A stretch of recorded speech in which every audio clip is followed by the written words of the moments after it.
Hello students, welcome to West Bengal English medium guide. তো আজকে আমরা আলোচনা করতে চলেছি ক্লাস 6-এর ওয়েস্ট বেঙ্গল বোর্ডের বাংলা বই প্রথম কবিতা ভর দুপুরে কবিতাটির প্রশ্নোত্তর আজকে আমি আলোচনা করব। তো ভিডিওটা শুরু করার আগে বলতে চাই, পুরোপুরি ভিডিওটা মন দিয়ে দেখো, স্কিপ করো না। আর ভিডিওটা লাইক করতে ভুলো না, তার সাথে চ্যানেলটা সাবস্ক্রাইব করো, বেল আইকনটা প্রেস করো, যাতে প্রত্যেকটা ভিডিও নোটিফিকেশন তোমরা যথাসময়ে পেয়ে যাও। ভিডিও সম্পর্কে কোনো কোয়ারি থাকলে অবশ্যই আমাকে কমেন্ট বক্সে জানাবে।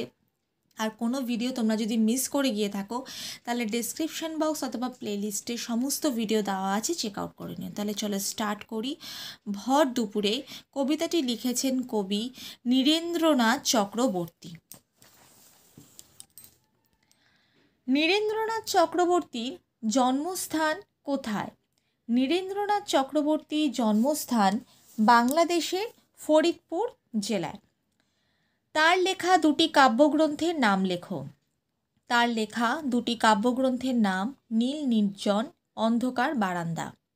অশ্বত্থ গাছকে পথিকজনের ছাতা বলা হয়েছে কেন? ছাতা যেমন সকলকে রোদ, ঝড়, বৃষ্টিতে আশ্রয় দিয়ে রক্ষা করে, তেমনি অশ্বত্থ গাছও মানুষকে, এখানটা মানুষকে হবে,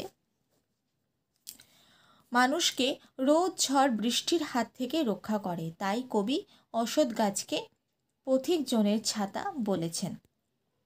রাখালরা গাছের তলায় শুয়ে কি দেখছে? কবি নীরেন্দ্রনাথ চক্রবর্তী রচিত ভর দুপুরে কবিতায় কবি উল্লেখ করেছেন যে রাখালরা গাছের তলায় শুয়ে দেখছে যে মেঘগুলো আকাশটাকে ছুঁয়ে ভেসে বেড়াচ্ছে। নদীর ধারের কোন দৃশ্য ফুটে উঠেছে? কবি নীরেন্দ্রনাথ চক্রবর্তীর ভর দুপুর কবিতায় নদীর ধারে একটি দৃশ্য ফুটে উঠেছে। সেখানে দেখা যায় একটা বড় নৌকা, যার খোলের মধ্যে বোঝাই করা আছে শুকনো খড়ের আটি। এরপর আছে কিছু শব্দার্থ: গালচে, কার্পেট, ঘরের মেঝেতে পাতার শৌখিন ফরাশ। খোল, ফাঁপা আবরণ, মিহিন, সূক্ষ্ম বা অতি ক্ষুদ্র। 3. একই অর্থযুক্ত শব্দ কবিতা থেকে খুঁজে নিয়ে লেখো। তৃণ ঘাস, তটিনী নদী, গোরক্ষক রাখাল, পৃথিবী বিশ্বভুবন, জলধর মেঘ। 4. নিচের বিশেষ্য শব্দগুলিকে বিশেষণে ও বিশেষণ শব্দগুলিকে বিশেষ্যে পরিবর্তিত করো। ঘাস ঘেঁষো, রাখাল রাখালি, আকাশ আকাশী, মাঠ মেঠো, আদর আদুরে, গাছ গেছো, লোক লোকালয়। 5. পাশে দেওয়া শব্দগুলির সঙ্গে উপসর্গ যোগ করে নতুন করে শব্দ তৈরি করো। নদী উপনদী, আদর অনাদর, বাতাস সুবাতাস। নিচের বাক্য বা বাক্যাংশগুলির থেকে উদ্দেশ্য ও বিধেয় চিহ্নিত করে উদ্দেশ্য অংশের সম্প্রসারণ করো। 1. ওই যে অশ্বত্থ গাছটি, ও তো পথিকজনের ছাতা। তো এখানে উদ্দেশ্য হলো অশ্বত্থ গাছটি ও বিধেয় হলো ও তো পথিকজনের ছাতা। তো এই উদ্দেশ্য অংশটাকে একটু বাড়িয়ে, সম্প্রসারণ মানে একটু বাড়িয়ে লিখতে হবে। মাথা চারা দিয়ে ধীরে ধীরে বেড়ে ওঠে ওই যে অশ্বত্থ গাছটি। 2. কেউ কোথাও নেই, বাতাস ওড়ায় মিহিন সাদা ধুলো। তো এখানে বাতাস হলো উদ্দেশ্য, আর এই দুটো অংশ কেউ কোথায় নেই, ওড়ায় মিহিন সাদা ধুলো হবে বিধেয়। তো এখানে উদ্দেশ্য অংশটা সম্প্রসারণ করেছি, কনকনে শীতল বাতাস। 3. আঁচল পেতে বিশ্বভুবন ঘুমোচ্ছে এইখানে। তো বিশ্বভুবন হলো উদ্দেশ্য, আঁচল পেতে ঘুমোচ্ছে এইখানে হলো বিধেয়। গোটা বিশ্বভুবন, বিশ্বভুবনকে সম্প্রসারণ করেছি, গোটা বিশ্বভুবন। 7. বিশ্বভুবন শব্দে বিশ্ব আর ভুবন শব্দ দুটির একত্র উপস্থিতি রয়েছে, যাদের অর্থ একই। এমন 5টি নতুন শব্দ তুমি তৈরি করো। ঘরবাড়ি, দিন দুপুর, ভুল ভ্রান্তি, বন জঙ্গল, সাজসজ্জা। 8. ওই যে অশ্বত্থ গাছটি অংশে ওই একটি দূরত্ববাচক নির্দেশক সর্বনাম। এমন আরও কয়েকটি সর্বনামের উদাহরণ দাও। ও, উহা, উনি, ওরা, ওদের, ওখানে ইত্যাদি। 9. পথিকজনের ছাতা সম্বন্ধপত্রে চিহ্নিত করো কবিতায় থাকা সম্বন্ধ পদ খুঁজে লেখো আর নতুন সম্বন্ধ পদ যুক্ত শব্দ তৈরি করো। তো পথিকজনের হলো সম্বন্ধ পদ। কবিতা থেকে পাওয়া সম্বন্ধ পদযুক্ত শব্দ হলো গাছের তলায়, নদীর ধারে। নতুন সম্বন্ধ পদের উদাহরণগুলি হলো রহিমের ভাই, গাছের ফল, সোনার দুল, হাতির দাঁত ইত্যাদি। এখানে রহিমের, গাছের, সোনার, হাতির হলো সম্বন্ধ পদ। 10, ওই বড় নৌকাটি বলতে বোঝায় একটি নৌকাকে। নৌকার সঙ্গে টি নির্দেশক বসিয়ে একবচন বোঝানো হয়েছে। এরকম একটি মাত্র একবচনের রূপ বোঝাতে কোন কোন নির্দেশক ব্যবহৃত হতে পারে তা উদাহরণ দিয়ে লেখো। বইখানা, পেনটা, একটি পয়সা, একটা ছেলে, মেয়েটি। এখানে খানা, টা, একটি, একটা, টি নির্দেশক বসিয়ে একবচন বোঝানো হয়েছে। 11, কবিতা থেকে বহু বচনের প্রয়োগ রয়েছে এমন শব্দ খুঁজে নিয়ে লেখো। প্রসঙ্গত শব্দকে আর কীভাবে আমরা বহু বচনের রূপ দিতে পারি উদাহরণের সাহায্যে বুঝিয়ে দাও।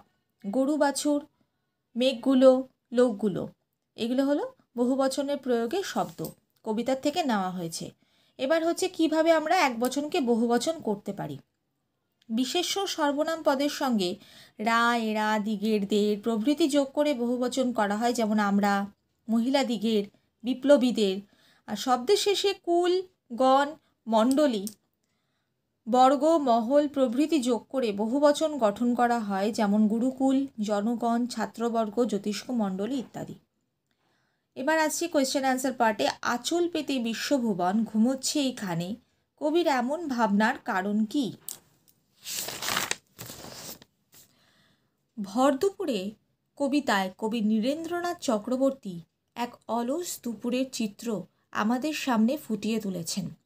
দূরে কোথায় এক বিশাল অশ্বত্থ গাছ দাঁড়িয়ে আছে, যাকে কবি পথিকজনের ছাতার সঙ্গে তুলনা করেছেন, যার তলায় সবুজ ঘাসের গালিচা পাতা, যার উপর রাখাল বালকরা শুয়ে আকাশের ভাসমান মেঘ দেখছে।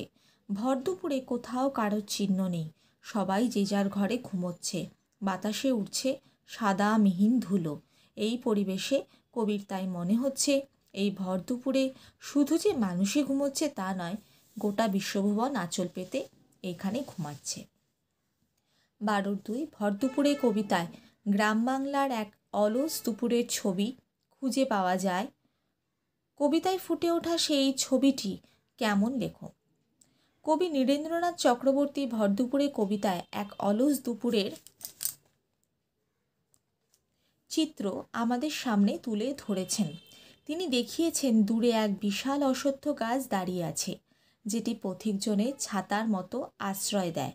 অশ্বত্থ গাছের তলায় সবুজ ঘাস, গালিচার মতো পাতা আছে।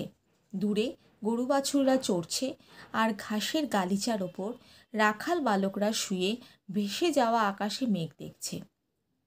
নদীর ধারে কাদের যেন একটি বড় নৌকা বাঁধা, যার খোলের মধ্যে বোঝাই করা আছে শুকনো খড়ের আটি।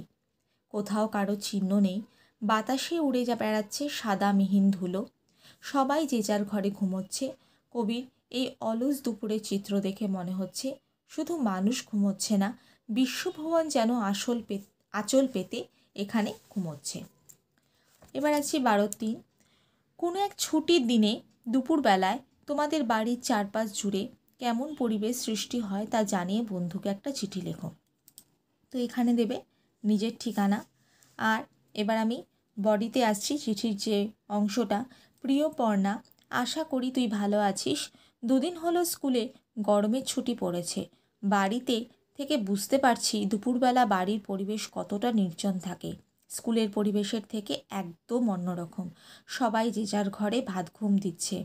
আমার ঘুমানোর অভ্যেস নেই, তাই এই সময় মাঝে মাঝে আঁকতে বসি, ঘরের জানলার ধারে বসে। জানলা দিয়ে দেখা যায় জনশূন্য রাস্তাটা, যেখানে সারাদিন ধরে কত ধরনের লোকজন, হকারদের আনাগোনা চলে। দুপুরের এই সময়টা যেন কাটতেই চায় না। তোমাদেরও স্কুলে তো গরম, তোমাদের না লিখে গেলে তোদের লিখে দিও, ঠিক আছে? তোদের স্কুলেও তো গরমের ছুটি পড়েছে। পারলে এই ছুটিতে আমাদের বাড়ি এসে কিছুদিন থেকে যাস। খুব ভালো লাগবে, কাকু কাকিমাকে আমার প্রণাম জানাস।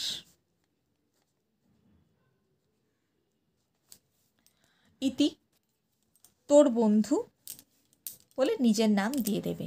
আর এখানে তুমি যাকে চিঠি লিখছো তার নাম সহ ঠিকানাটা এখানে দেবে, আর পাশে ডাক টিকিট কথাটা লিখতে ভুলবে না। এবার লাস্ট কোয়েশ্চেন, তোমার দেখা একটি অলস দুপুরের ছবি আঁকো। ছবি আঁকার ব্যাপার তো তোমরা এটা নিজেরাই করে নেবে। তো আজকে আমি কমপ্লিট করলাম ক্লাস 6-এর ওয়েস্ট বেঙ্গল বোর্ডের ভর দুপুরে কবিতার প্রশ্নোত্তর পর্ব। তো ভিডিওটা লাইক করতে ভুলো না, তার সাথে চ্যানেলটা সাবস্ক্রাইব করো, বেল আইকনটা প্রেস করো, যাতে প্রত্যেকটা ভিডিও নোটিফিকেশন তোমরা যথাসময়ে পেয়ে যাও। কোনো ভিডিও সম্পর্কে কোয়ারি থাকলে আমাকে অবশ্যই কমেন্ট বক্সে জানাবে। আর তোমরা যদি কোনো ভিডিও মিস করে গিয়ে থাকো তাহলে ডিসক্রিপশন বক্স অথবা প্লেলিস্টে সমস্ত ভিডিও দেওয়া আছে, তোমরা চেক আউট করে নিও। তো আজকে এইটুকুই। সবাই সুস্থ থেকো, ভালো থেকো, মন দিয়ে পড়াশোনা করো। Bye and take care.